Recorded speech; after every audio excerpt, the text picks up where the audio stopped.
our Game 2 drafting phase after Aurora Gaming securing game number 1. Blue side naman ngayon ng Onyx. Actually, tama, blue side ng Onyx Philippines ngayon. Nagkapalitan sila, Aurora naman ang nasa red. Okay, so Harley, pwede nilang i-prioritize din kung sakali. But we also know na yung Claude ay kailangan nang sagutin dito ng dalawang team. So I feel like yung Onyx, there is a merit na sila yung magbaban ng isa sa Harley or Suyu para kung sakali, mapwersa itong Aurora na hindi magkaroon ng magandang trade. Good para the Phobius, I feel like, para sa Onyx Philippines dahil naging problema talaga si Edward in the previous game. Tsaka ini-eliminate din yung threat ng isang Harriet na mapunta sa Aurora. Hindi siya first pick worthy pero since sinanggal na itong Freya, lumiliit ang pool natin dun sa Golden. Oo. And in terms of Golden pool naman, parang meron kasing tiering ng mga, alam natin, ang the best dyan ngayon. Claude, Carrie, sino pa ba? Harit. Harit. Ano yan? Tapos parang merong naliligaw na Moskov kung gusto mo ng ibang win condition. Tapos everything else, counter pick na lang eh. That's right. So, actually, di ako magulat kung ibaban dito yung Suyu or Harley para sa Onyx Philippines. But there's also the merit na magban ng isang Zushin or in fact, yung Kalea. Wow. Okay, that's interesting. Actually, nakita din natin yung ganitong klaseng banning phase kanina. Yeah. As far as I remember, Kalea, third ban, blue side. Parang mayroon nakatang nauuso ngayon na hindi pa natin nakikita na red side Kalea strat. Oo nga parang nakikita natin na trend yun ng parang priority ban. But at the same time, si Light kasi ito Para so, talagang maaasahan. If you are Aurora, kung sakaling pumunta sa iyo yung Kalea, ayaw mo namang ibigay yun kay Brusco. So that's the reason why they banned it. Now, it opens up Marcel, tapos yung Harley as well as Suyu. Dami pang bukas. And the Jushin, obviously. And katulad ng sinabi mo kanina, no, si Zushin ay isa talaga sa mga, kung sino man makahawak nito ay kayang mag-control ng maaga. Pero for the side of Aurora, ayaw na nilang i-rispa na ibigay yung Zushin na ito muli kay Super Friends. Marcel or Harley Suyu. Yan lang ang pagpipilian ng Onyx. Harley and Suyu almost parehas na yung tiering nila. Parang talagang pwede na pagpalitin ng basta-basta. So that is Harley. Claude ba agad para sa Aurora to? Parang matapang na ako kung sakaling magkuklod ng maaga. Pero alam mo yung saktong tapang lang na safe pa rin. Pero kung ako papapiliin, doming kahit na yun At this point, nakita natin kung gaano kainit on that Claude in game number 1. Naniniwala ako sa momentum, pare. Kapag may warm up na yung kamay mo, malaki ang chance. But we're gonna go for the Valentina. And the Suyu agad. Papapiliin nila ang Onyx. Kung kayo ba magkuklod or kami yung magkukuha ng Claude. And this means na kailangan magbago ng idea dito ng Onyx Philippines. Ang typical na pinangsasagot sa isang Valentina sa ngayon ay Eve.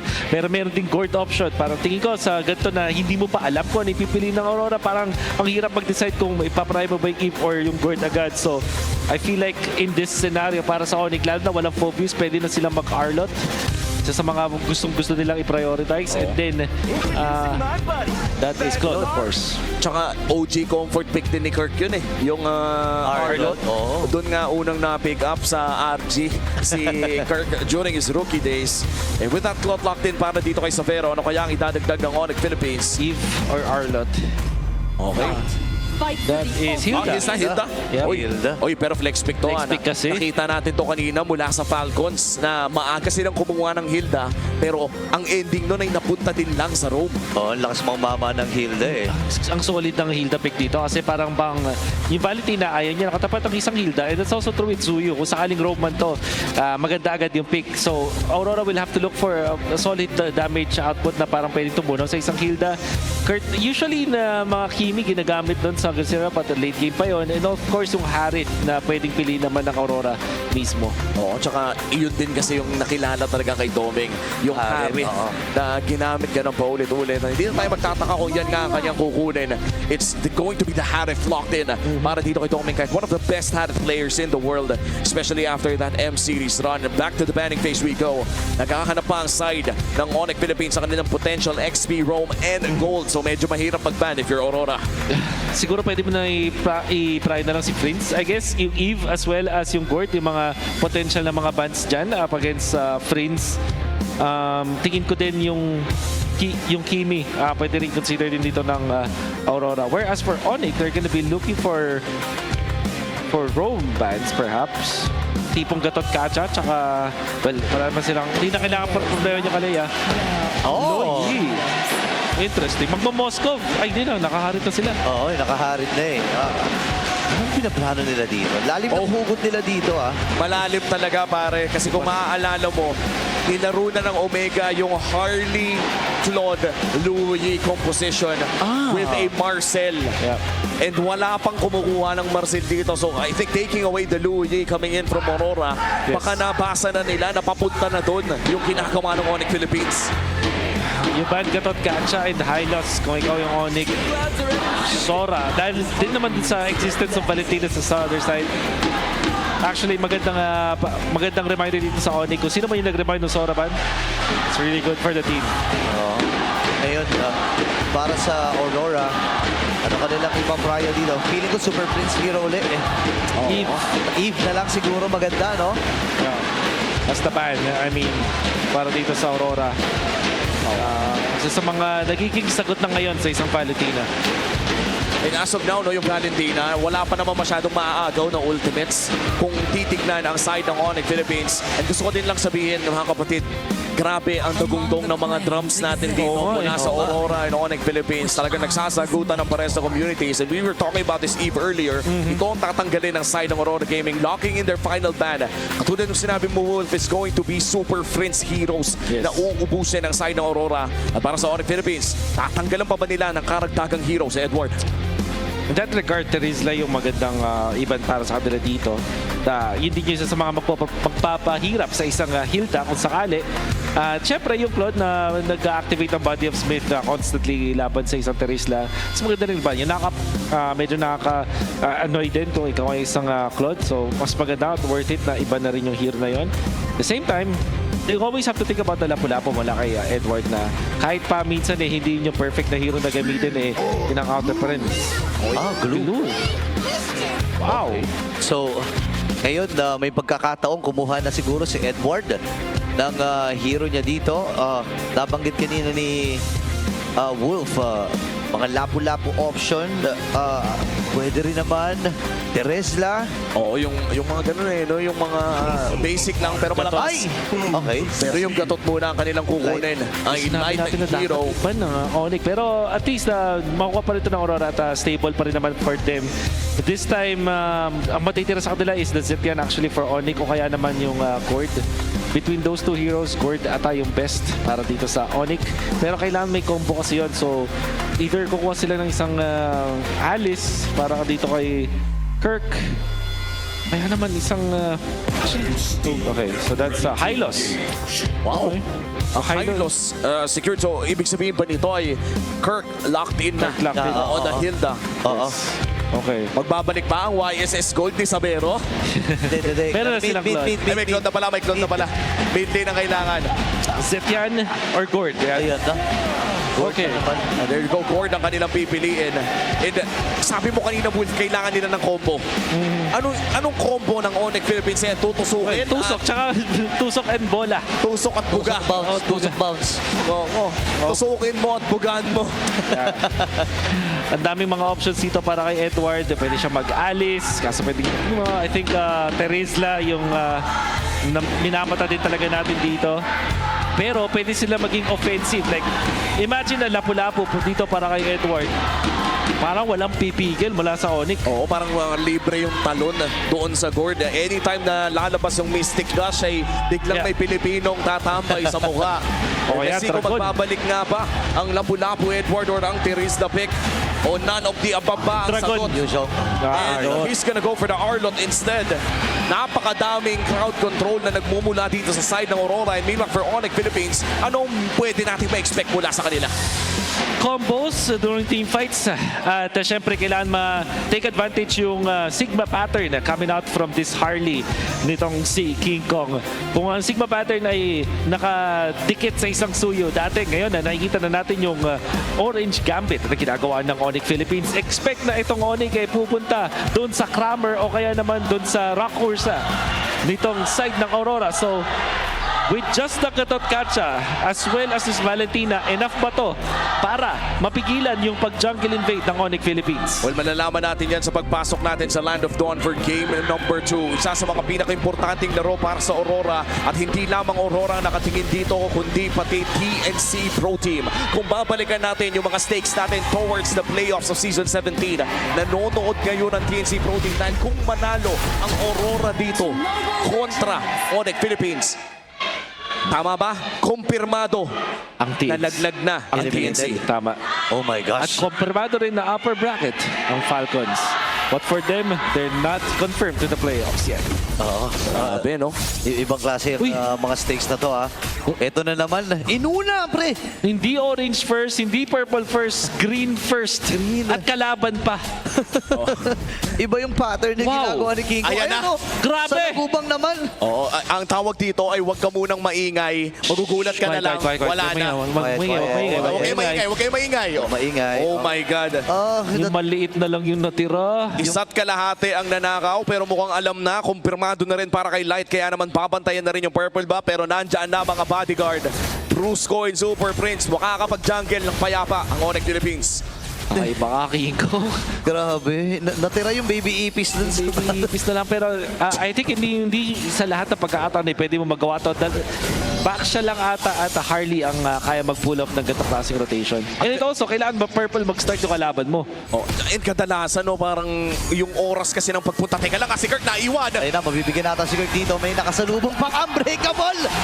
At first blood, napakaganda ng bawi ng Rora dun, ha? Parang nawala lahat ng green na ninakaw na mula sa Onyx Philippines. Aurora Gaming equalizing. Actually, makakalamang pa ng bahagya lamang. Pero level 4 pa naman si King Kong at dito talaga nagsisimula ang laro para sa Onyx Philippines. Makaka-snowball pa ang jungler ng Onyx. Yeah. Well, they can. Magaling naman talaga magpiloto ng isang Harley itong si King Kong. Oy. Ay, naku mo! Ay! Pa! Napakatapang ni Sabero, pre. Bitin pa pala yung damage ng Art of Thievery. Round 4, round 4. Pero hindi susukuan ni Sabero to, ha. Hindi susukuan. Tinatanggal lang. Round four. Wala. Yung shields, pero habang nangyayari mga bagay na yun, nakuha na pala ni Demon Kite yung pagong sa ibaba. Kaya Oy, teka lang, may ibang balak. Nandun pala si King Kong na napag-example force, pero Buhay! hindi pa rin nila mapapatay. Grabe! Lahat binuhos na kay Demon Doming Kite, hindi pa rin mapatay. Oh my! Outplay ng dalawang members ng Onyx. At yung pagsugal ng Onyx na pumunta dun sa top lane, ibigay yung turtle na pasama para sa kanila. Ang dami pang spells na kinomate, pati yung ultimate.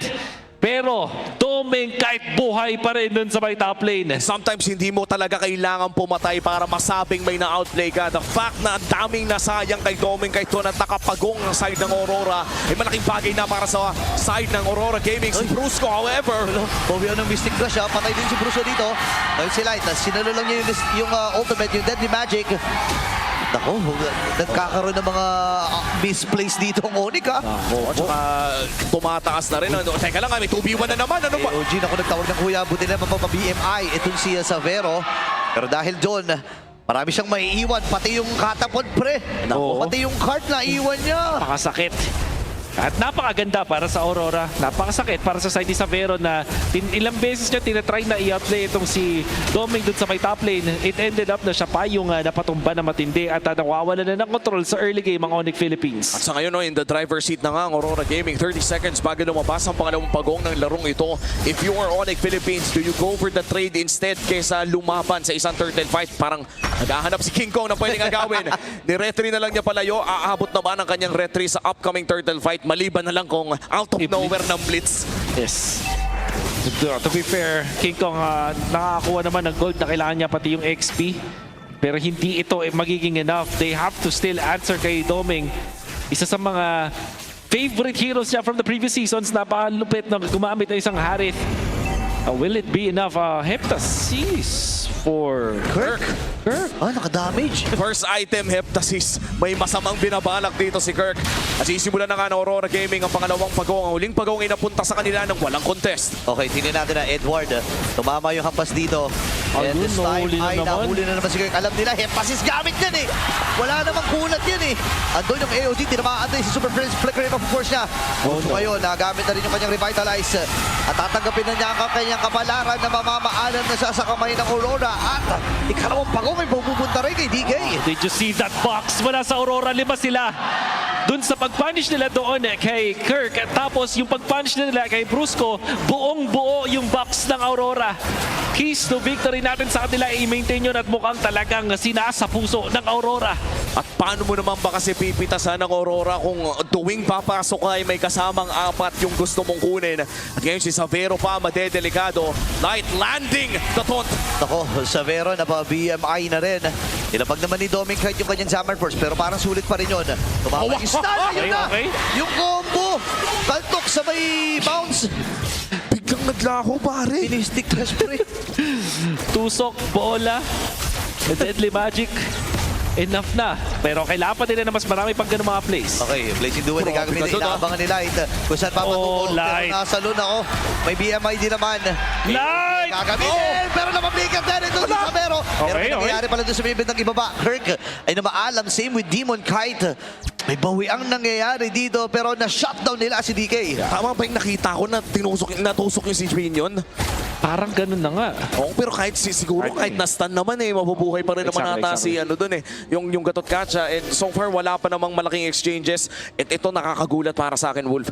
Even if parang kanina pa nananalo ang Aurora Gaming sa mga laban, bakit hindi gumagalaw yung gold score? That's mainly because of the movements mula kay King Kong. 3.5 sa ngayon. Kahit pa masasabi natin maganda ang simula para dito sa Aurora, nakapag-split push pa rin naman and Super Friends nakapag-farm dito sa may gitna. Hindi rin nakaka-double lane pa si Doming Kite basta-basta dahil in a way para pumapalag naman dito si Savero kahit na low-gi siya. So also the reasons why Aurora has not inflated yet when it comes to the gold. Pero hindi ka pwedeng maging kampante dito, masakit pa rin talaga ang damage. Kirk, Kirk, okay, naka-heptasis yan. Aray ko po, yung get out, ay binitaw. Aray! Aray ko, napag-get nga. Napakahapde. May laban na. Pero hindi pa tapos ang mga nangyayari dahil si ang Aurora ay hawak na itong pagong. Nakuha nila, basic kasi gagamitin kay Yue. Pero makakataka siya, may natitiran 20% sa kanyang HP. Gagamitin din yung Revitalize ni Light. Buhay ang mga miyembro ng Aurora at ng Onyx. Pero makukuha ng Aurora yung pinakahuling pagong. Oo, tsaka tumugo lang ang side ng Aurora. Wala naman talagang namatay. So in terms ay zero trade ata ang nangyari doon. Parang ang maganda doon para sa Aurora kahit zero trade siya. Kasi already lamang na yung Aurora, tapos nakakuha sila ng isang turtle, tapos nakapag-farm naman itong si Savero, si Doming Kite na maganda. So he's 4.88k, tapos palakas lang itong si Demon Kite. At eventually, hindi na nila kakayanin itong si Edward. Although, War Axe ang pinili ni Edward. So usually, Oracle. Okay, Brusco, ilapag yung Glorious Pathway. At may mga pachamba-chambang stun dito si Super Prince. Chine-check lang yung mga bush. And ngayon, ito na, lumobo na. No? 1.6 ang gold. Pero ang Onyx pa rin ang naghahabot Oo, and kailangan din kasi talaga makakuha ng pick-off at this point for Onyx Philippines. Parang doon kasi talaga sila malakas Yung paisa-isang target, padalaw-dalawa na mahahanap ni Brusco, yung bigla ang bubugahan ng ganyan. May damage naman sila. Sadyang hindi lamang nila matapos yung mga kills na gusto nilang makuha. At hindi lamang lumabot ng 1.5. Aabot pa ng 2K pero malalim nga si Kirk. Ang tanong ay mahuhuli ba siya ni Light? Kumakaripas na rin si King Kong ng takbo kasi nakita niya yung 3 miyembro. Paparating na. Ay paparating na din sa ibabang bahagi. And medyo kakalmahan lang muna kasi 30 seconds bago dun sa unang Lord. Kailangan walang mamatay. Wow! 3-man stun mula dito kay Super Prince. Mapapasabi ka talaga when you're fighting Aurora Gaming, especially in this series, parang tuwing may sasampalin ka, sure ball na may kuya. Oo. Lagi sila nagtutulungan. At dadating na tayo sa point na magkakaroon na ng Lord and Aurora will be able to activate itong si Doming kahit mas malakas na yung box sila ngayon dahil papunta rin sa third item itong Harif. At kapag na-keep nila yung box nila with the Zaman Force, kahit itong si Brusco, kahit si Kirk, kayang tunawin. ng isang Harith. Sa ngayon mukhang sisimulan na rin ng Onyx Philippines ang pagpwesto around this Lord area. This is the first Lord of this game. Ang tatlong pagong ay napunta sa kamay ng Aurora Gaming. In terms of objectives ay lamang na lamang talaga sila at kakalabitin na nga nila ang Lord na ito. Hahawakan ni Light pero mukhang i-reset muna nila. Ito yung pinag-uusapan natin kanina na kapag broken walls ang mapa ay pwedeng sumayaw yung Lord ng hindi lang left and right kundi up and down na din. Yun nga yun eh. Pero may mga pokes din na binibitawan dito ang Onyx. Si Brusco ay nabawasan na ng paunti-unti. King Kong, nagmamatsyag lang. Ginamit na yung Mystic Gush. Edward ang naging target. Flicker ay na-force na rin. May hawak na Mystic Gush dito si US. Savero ay bumabasag na sa ibaba. Pero parang mapapaliko ata dito. Brusco, okay! Nakuha ni DK yung Lord. Pero Aray ko! kahit ay namaalam din. AOG para kay Light. Para lang makalpas. Ayun ang Onyx Philippines. Naghahanap ng trade. Gusto sana nila si Doming. Pero parang magiging malaya ata ang paghawak nila dito sa gitna. At magiging matagumpay ang pagbasag nito. Oh, sila pa yung makabasag. That's very interesting. Mga nakapos sila ng purple. Siguro din yung Onyx, ginawang beta lang yung Lord dito na parang mag-50-50 na lang din sila. Fortunately for Aurora, sila yung nakakuha ng Lord. But unfortunately, mawawalan sila ng Torre sa gitna. Torre dun sa may bottom lane na na-push kanina ni Savero at hindi rin nila magagamit fully yung Lord. It will be, might be pushed up top, but Onyx, parang imbis na mawalan ng goal dito sa laban na to, sa kanila pa napunta yung lamang. At mukhang ang magiging finale ng play na yon ay kung madedepensahan nila ang Lord na ito sa may bandang itaas. And with a gourd, this seems very doable. Masastan nila si Edward pero may angulo sana for a final slash. Kaso nga lang, walang flicker. And just like that, kahit Aurora ang nakakuha ng Lord, lamang pa ang Onyx Philippines. That's why I feel na parang kakaiba yung nararamdaman ko doon sa first item na pinili ni Edward. Nabibigyan talaga siya eh. Na-force sa kanyang flicker, went for the War Axe. Typically, Fury Hammer into Oracle ang nakikita natin. But the fact na na-force out agad siya dun sa first Lord fight, hindi nagbigay ng proper na pwestuhan para sa Aurora. At ang nakakatawang makita na may mga ganitong klaseng estratehiya on a macro level ang parehas na teams natin and for Onyx Philippines. Para bang kahit hindi nila nakuha yung Lord doon, ay pwede silang pumitas ng isa dahil pati si Kirk ay naka-damage. Tandaan natin, itong Hilda na ito ay naka-heptasis at sila DK talaga yung naging target during that Lord fight. Oh ngay, ang hapdi nga. No? Nakita natin kanina yung mga hampas niya, even kay Edward. Savero nakabasag na. Ako, kailangan nilang problema, or mamaya-maya ay poproblemahin na nito si Savero. Lalo't naka-flicker ito. Ang hapdi naman nun. Oh my God. Ano yung dumaplis kay... Para halang tayo. Naka-light din transient kasi, pre. Naka-transion. Ay, binigyan na naman si Light. Oh my gosh. Final slash, nagamit yun ni Edward. Buhay. Oo, buhay pa naman. Pero I think that those are very small cooldown ultimates. Parang natali yung paa bigla ng mga members dito ng Aurora sa galaw dito sa mapa just because of how King Kong was able to get 3 items ng 0 deaths. Grabe. Ito yung nalugian ng Onyx na early game. Biglang ganun lang. Nanakawan lang sila ng mga green cap sila afterwards. Napushan lang sila sa Gedli. Conceal play mula sa Gatot. Grabe. Pinasahan lang ng bola. Parang kailangan kasi talagang i-break na ng Aurora yung pattern eh. Parang at this point, mas mataas na yung cost kaysa sa sweldo. Kumbaga, yung kinikita ng Onyx Philippines dito sa mga nangyayari, kahit pa sabihin natin papiso-piso, ay unti-unti nang nagko-compound into a 2,000 gold lead. At kung sisilipin natin ang ating Infinix in-game equipment, makikita natin na yung core items si Super Friends ay na-achieve na rin. Mas masakit pa yung gold na ito. Maganda rin yung combination ng Hardy Chaklod dahil dun sa mga magic penetration na mayroon sila parehas. Oh no. Kulang ata dito ng way ang Aurora para makahuli. No Wala gosh. silang final slash. Mystic Gush para kay Super Friends ay nagamit din naman niya. May Mystic Gush dito si Yue pero nakikipagkatakam pa rin ha. Oo, King Kong nakakaramdam na mayroon dun sa push na yun, no? At parang naaamoy niya talaga na may tao doon. Paulit-ulit lang niyang binabatuhan ng baraha at mga bola kasama ni Super Friends habang hinahawakan ni Savero ang Lord na ito. Reset muna ang kanilang call. Hindi rin pwede masyadong lumalim si Brusco at Kirk dito dahil pwede rin silang bigyan this Mystic Gush sa kamay ni Yue ang magiging susi sa pag-burst. Pero alam ni King Kong na may pwede na siyang gawin sa taas. Yun na nga, pero hahatakin ng Aurora dun sa may ibabaw na bahagi. Doming Kite at ang buong kupunan ng Aurora, hinahatak ito, reset ang gagawin. Savero, napakahapde, aray ko po. Pero ilalabag yung Glorious Pathway, susugod sila. At naka-flow yung top lane. So kapag pinatagal pa to ng Onyx, lalamang sila against Aurora. Ito yung gitna, pinaforce nila dito. At sila pa bigla yung mananalo sa pagpwesto. no. Grabe! Grabe yung macro decision. At makakaisa pa ata! Naku, AOG ay nagamit din! Mabuti na lamang ay makakatakas dito si Light. Pero si Edward, na-try nilang bigyan. Kaya lang, napakakunat lamang talaga. Babalik ulit si King Kong. Lord ay nasa itaas na bahagi na. Ay, anong ginawa ni King Kong doon? Para bang after going to the long lane, to the short lane, anong ginawa ng Onyx? Paano nila nakuha ng libre yun? Yung paggamit nila ng mapa laban sa Aurora, kinlear yung top, kinlear yung mid, napareact si Demon kahit doon sa may gitna. Instantaneously yung Onyx nandun, nilatagan ni Brusco yung lupa. Akala mo walang target pero pang zone lang kasi para hindi makasilip yung Aurora. At para mga bang natali Aray! ng paa, napakasakit na nga ng damage dito mula kay King Kong. This might just be an inhibitor turret going down pero ayaw nilang i-risk na. Oh no! Buti na lang nakatakas pa si Doming Kite. At nagamit niya yung ganyan dash. Oh my goodness, ganito nakahapde yung combo ni Super Prince at ni King Kong. Alam mo yung parang nalulunod ka na pala, hindi mo lang alam. Hindi mo lang alam. Oh my And that's already one inhibitor turret down. Onyx Philippines playing a different game, pare. Para bang nagche-chess yung Onyx dito ngayon. Kung ano-anong mga bills at mga taxes ang binibigay sa Aurora, nagugulat na lang sila pagdating ng sweldo. Eto na yun. May mga hidden charges. Yung mga hidden charges. Ang Onyx Philippines. Nag-subscribe ako dito pero bakit dumoble yung presyo? Wait lang, ayan ito Oy, ata yung bibigan. presyo na bibilin nila against Aurora. Aray ko! Iba pa lang ata yung Ang immortality laki! na ginagamit. Kaya lang napapuna yung immortality.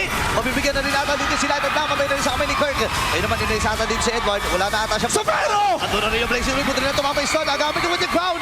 Aabangan na. Pero si Doming kahit ang nakakuha noon. Nagkapatayan pero dalawa ang namaanan para sa Aurora. Bad sequencing apparently mula dito kay Savero. After nung hindi na siya nakapag-BMI. After nung paggamit niya ng Winter Crown. They did get a turret. They did get 2 kills. Kaya lang, itong mga hidden charges nila laban sa Aurora ay nagpa-pile up, hindi pwedeng basta-basta magbigay. Of course, matutuwa ka kung ikaw ay ang Onyx Philippines na nakapag-push ka dun sa my top lane, pero hindi pwedeng basta-basta gano'n. Ang Aurora, makatapirin yung DPS nila. Edward can still land yung kanyang mga final slash.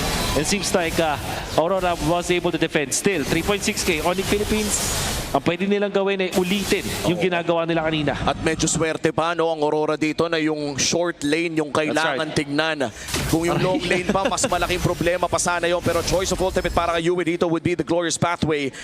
Kailangan mag-ingat ng pares Ito na na kupunan. naman. One kill could change the destiny of this game. At matatamaan na si Light ng Power Wilderness. Kirk na may hawak na heptasis. Aray ko. Kinakapalan na ang kanyang pag-damage dito kay TK. At ito na ang mga Brusco Brothers ng Onyx Philippines. Tinatawid-tawid lang si King Kong dito eh. Ang ganda ng, kumbaga parang nilang pinapastol doon yung Aurora eh. Pinapadaan Dito kayo, nila sa dito lang kanan. kayo.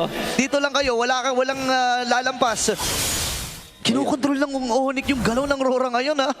Big rotation however mula dito sa Aurora game patungo sa Lord. Alam nila maraming miyembro ang side ng Kasi Onyx ito Philippines. yung long lane. At nasipa na nga rin nila, kailangan alagaan, kailangan may umuwi if you're Aurora Gaming, kundi kailangan mong ibigay yung inhibitor turret doon sa baba. Na setup na naman ng Basag, Onyx grabe. Philippines yung mapa. Basag ata to. Yui lang ang maitatalaga in Glorious Pathway ang kanyang hawak. Ako basag. Hindi pa siya, iniisnab pa siya nung catapult. And mabilisan na atang ibaburst ito ng Onyx Philippines. Tatama yung stun. Makakalapit sila pero si King Kong pa rin na nagwagi. Ay si Demon Knight nakahabulin. Ala, si Tumama DK. na rin yung Deadly Magic. Naku po. Hindi na rin ata sa titig ng Pop yung immortality. Dito ni Demon Knight. Makakatumbling din pabalik. Pero tatama yung stun against Yue. Habol si Brusco. May kantok pa siya at may kotong. Pero makakaalpas ang Aurora. 4.5k para sa Onyx. Just like that, no depths, all push, all objectives para sa Onyx Philippines. Parang magic ang pinapakita nila dito, Onyx magic ang nakikita natin as they are able to take out yung mga objectives, pati yung mga farm ng Aurora. Hidden charges is key para sa Onyx Philippines. Grabe yung lane management ng Onyx before Iba the to? objective. Ibang klase na lane management from Onyx Philippines, Si Kirk, giving them a 3-wave push and potentially Aurora dedepensa sa isang mahirap na laban. Okay, mahirap ito pero hindi pa rin naman imposible para sa Aurora.